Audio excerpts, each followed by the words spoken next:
किसी गांव में एक अच्छी पढ़ी लिखी महिला रहने आती है। उसका नाम तृप्ति था।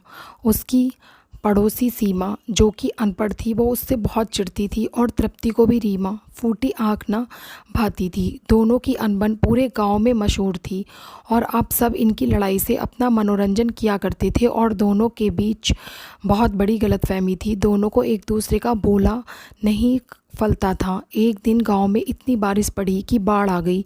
अब दोनों ही घर से बाहर आ गई और अचानक तृप्ति जल्दी जल्दी आगे बढ़ने के चक्कर में गिर गई। अब वहाँ बाढ़ इतनी ज़्यादा थी कि अगर कोई गिर जाए तो बह जाए। रीमा का दिल पिघल जाता है। वह बिना देरी किए अपनी जान पर खेलकर तृप्ति को बचाने लगी और उसके चक्कर में वह खुद भी पानी में गिरने लगी।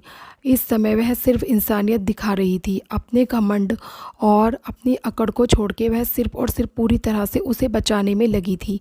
वो उसको अपने घर ले गई। तृप्ति को सीमा समझ नहीं आ रहा था कि किस मुंह से उसका धन्यवाद करे। वह चुप रही और बस कुछ न बोली और खड़ी देखती रही। रीमा उसकी चोट देख लेती है और उसके लिए दवा और पट्टी लेने चली जाती है। तृप्ति पूरी तरह होश में नहीं थी। उसके लिए पट्टी लेने के बाद वो उसके होश में आने का इंतज़ार करती है और उसकी देखभाल करती है। होश में आने के बाद वो बाहर आकर अपने घर जाने लगती है। तभी वो देखती है कि अभी भी बारिश की रफ्तार बहुत बढ़ रही है और रीमा अकेले पानी निकालने में जुटी है। उसे जो भी मिला वो उससे पानी घर से बाहर निकालने लगी। वो रीमा को वाटर हार्वेस्टिंग के बारे में बताती है। फिर वे दोनों बाल्टी लेकर आती हैं, लेकिन अब बाल्टी लाकर कोई फ़ायदा नहीं हो पाया क्योंकि बारिश बहुत ज़ोर की थी और पानी निकालने वाले केवल दो।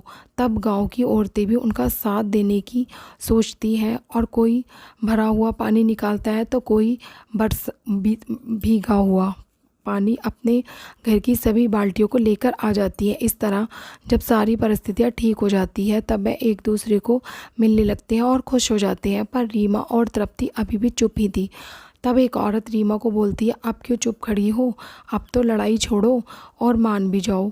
जब तृप्ति रीमा के पास आती है और उससे आप माफ़ी मांगने लगती है और बोलती है, तुमने अनपढ़ होकर भी जितना किया उतना तो पढ़ा लिखा भी कोई नहीं कर सकता है।